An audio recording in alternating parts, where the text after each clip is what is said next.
Hello and welcome to NewsX Auto. My name is Shiraz, and as you can see, that's the Honda Elevate. It's the manual that I'm reviewing today, and you already know how it looks. Let me still show the rear as well. You've already seen the front and the side as well. Okay, looks good. And let me quickly show you the boot, which is the largest in the segment. Okay, you know that already, but I should still show it to you. Okay, now I'll show you the rear seat as well, and then we'll drive the car and talk more about it. Please ignore that bottle. Okay, there's ample space, okay, for people of most builds and sizes. See, the front seat is adjusted to my height. I'm just 5'1", so I have like 500 acres of space. But that seat has been adjusted by a 6-foot friend, and you still see that there is enough knee room and leg room as well. There's no dearth of headroom too. And yeah, so space is not a constraint. Even under thigh support is decent. See, again, I am a short person, so my inseam is 27 inches and the under thigh support is perfect for me. I reckon even people who are taller would not have any issues whatsoever. So now let's get in the front seat.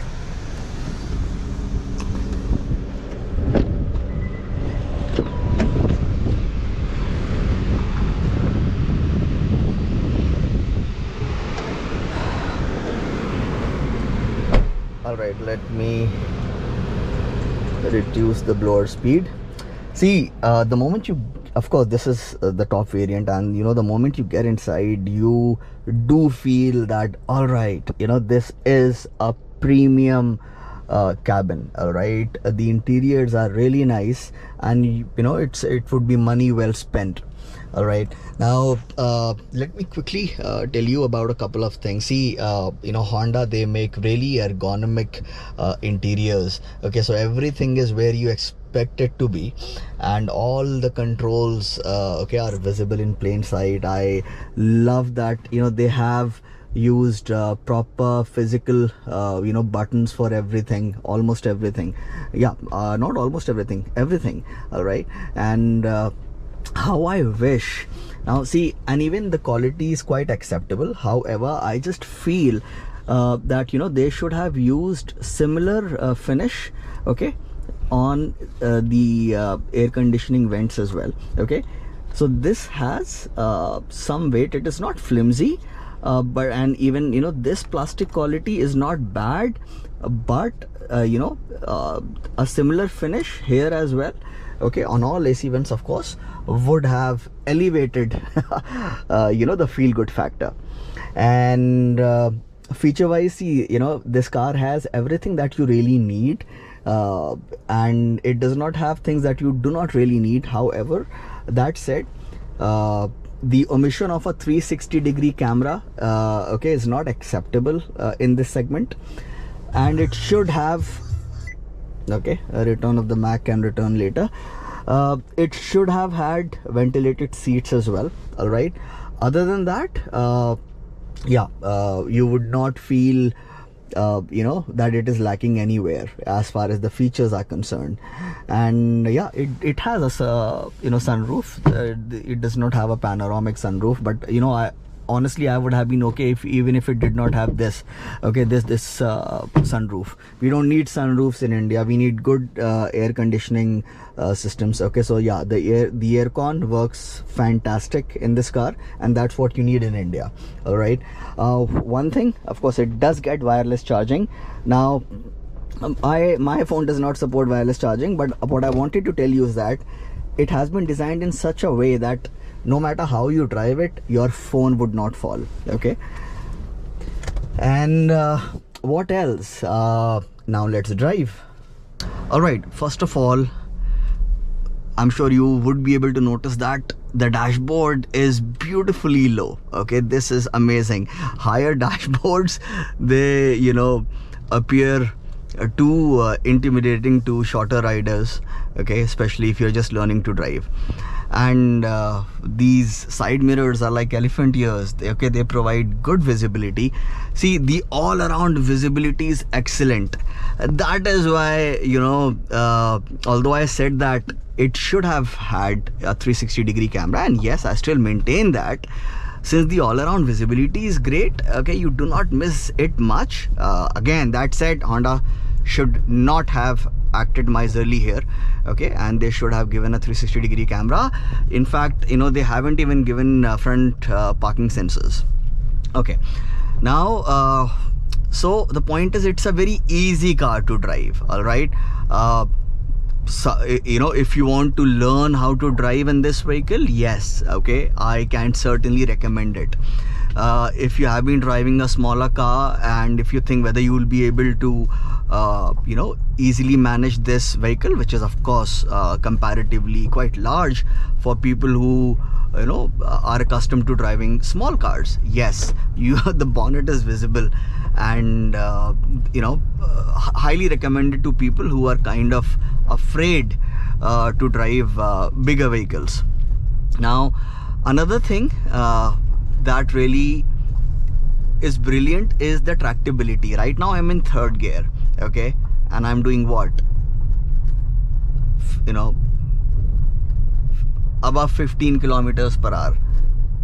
See, there are noobs who would tell you that you can take the third gear to even like 6, 7, 8 kilometers per hour. Please do not do that, okay. That would be severely lugging the engine. So right now, see, I have downshifted to second gear because I'm approaching an incline, okay, and I'm still doing 14, 15, and now I can above 20, 25 would be the safe speed to, in fact, I'll make another video wherein I'll show you the tractability of this engine, so that you know that what are the lowest speeds that you can maintain in each gear without lugging the engine. Okay, since we are talking about the engine, let me tell you that this is a beautiful engine. Of course, it has been around, okay, for what, almost 1.5 decades or even more than that, okay. So already that it's a beautifully reliable engine. It's a silky smooth engine, okay. And even in this one, Honda Elevate, of course you have seen or maybe experienced this engine in the city, and so you already know about it. Even here it is beautifully smooth, beautifully refined. The only thing is, and it's not just the engine noise, okay, Honda should have used more sound deadening, okay, should have used more insulation, better insulation, because at speeds above I would say 100, okay, why, and you would notice that while touring, all right, you would say that I've spent this much money and ideally it should I deserve a quieter cabin. It would not be a decision breaker for anyone, okay, but Honda should have worked on it. You would definitely not mind it in the city at all, okay. In fact, I would say that if you're driving in a spirited fashion, you might enjoy that noise, okay. Yeah, in the city you would not mind it. And if you have a talkative family, even while touring, you would not mind it. Okay, that aside, as far as the performance is concerned, I've heard people saying, oh, Honda, again, brochure readers, they say that Honda should have given a turbo petrol, okay. No, this is like I said, a beautiful engine that does everything so well. Why would you need a turbo? As far as acceleration is concerned, I have put a dedicated acceleration video. Check that and you'll know why you do not need a turbo, okay. Also, in the reliability stakes, okay, there is one thing less that can go wrong, okay. And come on, enjoy naturally aspirated engines, man, especially these ones which are so beautiful. then let me show you the handling as well now.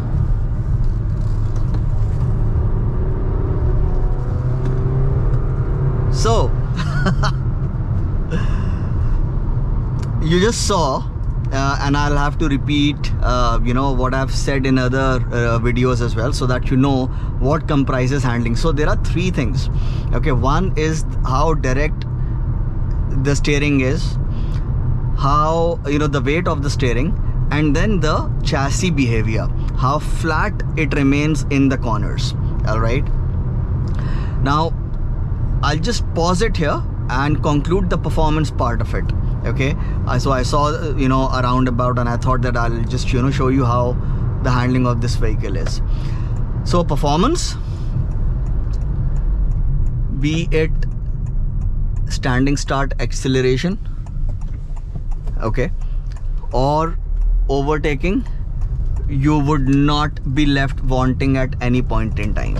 Okay, do not let anyone tell you otherwise. This is a beautiful engine and the gearbox is excellent. All right, you would actually enjoy driving this car. And then now, of course, since I'm talking about you will enjoy driving this car, and I was already talking about handling, so let me tell you that it's not, of course, a sports car. You don't expect a family SUV, a family compact SUV to be a sports car, but this is not boring at all. Okay, the steering has just the right amount of weight now, and it's fairly direct. It's not as direct as the Kushaqs, but you will be surprised to know that it has more weight than the Kushaqs. They've made it too light. Okay, on that one, the steering is too light on the Kushaq, and I've mentioned it in its review as well. This one, again at the cost of repetition, might not be as direct as the Kushaqs, but it is I would say that yes, it is definitely above average as far as the segment is concerned, and the steering weight is absolutely perfect. This is what you want. Okay, at city speeds, or at parking speeds wherein you have to do those 3-point turns, it would not tire you. And while say cruising at 100, and if you have to suddenly change lanes, it is not nervous at all. Okay, it gives you that confidence. And yes, you just saw the chassis behavior. It does, despite having a high ground clearance, the highest in the segment, 220 mm, it does stay relatively flat. Okay, of course, there is some amount of roll, but then that is absolutely acceptable. It is not at all, it would say, for example, if any one of your family members is suffering from motion sickness, okay, they would not be uncomfortable in this vehicle. Which brings me to the ride quality. It is beautiful. Okay, the ride quality is amazing, guys. Okay, Citroen C3 Aircross is another level altogether, but everything else in this segment, okay, I would not say that it does not come close, but this is the best. This is the SUV in this segment which has the best ride quality, keeping aside, of course, the Citroen C3 Aircross. What else? Fuel efficiency, of course. See, in the city, okay, right now if you'll see, it shows 11.8 kilometers per liter. Okay, and this is fairly accurate, the readouts. But this is why, because I had, I was charging my GoPro and I had parked it, and the engine was running, the AC was at full blast. Okay, so this is not I would say an accurate figure for people who would be driving it and not standing say anywhere, okay, where and with the AC running. Of course, you do face those situations, and then you will see such figures. But my job as a reviewer is to tell you the fuel efficiency when you're driving in the city, when you're driving on highways. So I'll give you those two figures. See, in the city, you can expect anywhere between 12 to 14. Okay, so somewhere around 13.5 would be the fuel efficiency that you would be getting in the city. Okay, it can drop down to 12. It can, I would say, drop down to, no, it would not drop down to 11.5. Right now, see, it's coming back again.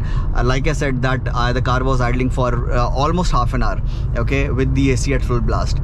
So 12 to 14 would be in the city, and on the highways, say if you are not driving it pedal to metal, okay, then you can expect anywhere around 16 to 18. I mean, say for example, if you're on the Yamuna Expressway or on the Lucknow Expressway, and if you are maintaining a constant 80 kilometers per hour, I would not be surprised even if you get, if you get above 20. All right. But if you are cruising at 100 kilometers per hour, okay, I can guarantee you that you will get anywhere between 16 to 18 kilometers per liter. That's phenomenal. All right. For a 1500cc naturally aspirated engine. And unlike turbo charged engines, okay, in this segment, you will rarely see the fuel efficiency dropping down to single digits. Okay, I have been driving for the past 5 days now. And today the vehicle has to go back, and I haven't seen, despite the acceleration runs, I haven't seen the fuel efficiency figure going into a single digit. So great fuel efficiency, and of course it's a Honda, so that it would be reliable. It would be more reliable than any other vehicle in this segment, or perhaps even the Toyota Hyryder would be as reliable. But then so no concerns. That's a wrong word. I mean, you would say that since I drive a Honda, okay, I know that it would be the most reliable vehicle in this segment. And like I said, since it does not have a turbocharger, there is one thing less that can go wrong. Oh, by the way, the headlights are amazing. Again, I have made a separate video on that. Do take a look. The headlights are brilliant. So what's the verdict? See, this is an excellent vehicle. Okay, this is perhaps this should be your default choice. In fact, if I was shopping in this segment, I would be a bit confused between this and the Citroen C3 Aircross, and I know it would be a comparatively easier choice for people who appreciate more premium interiors. Then this becomes your default choice between these two. And yeah, so this would be a no-brainer for many people, as it does everything so well, and the minor irritants would not be a decision breaker for anyone. Ma'am, please go. Ma'am, sir, whosoever you are. Yeah, so guys, this was my review, and please let me know if you have any questions that have not been answered in this review, and do leave a comment even if you do not have a question, and do subscribe if you haven't already, and do hit that like button as well, and I shall see you soon. Thank you so much for watching. Alright, I forgot to tell you just one more bit. So this has ADAS, of course, alright, and while you may already know everything about it, I just wanted to show you one feature. So although it does not have a 360-degree camera, it has this. So the moment you indicate to the left, there is a camera on the left wing mirror, which shows you if there is anyone in your blind spot. Now, by any chance, if you want to just check and you don't really want to give the left indicator, you can still press this and still see if there is anyone in your blind spot. All right, so yeah guys, thank you so much. I'll see you soon. Bye bye.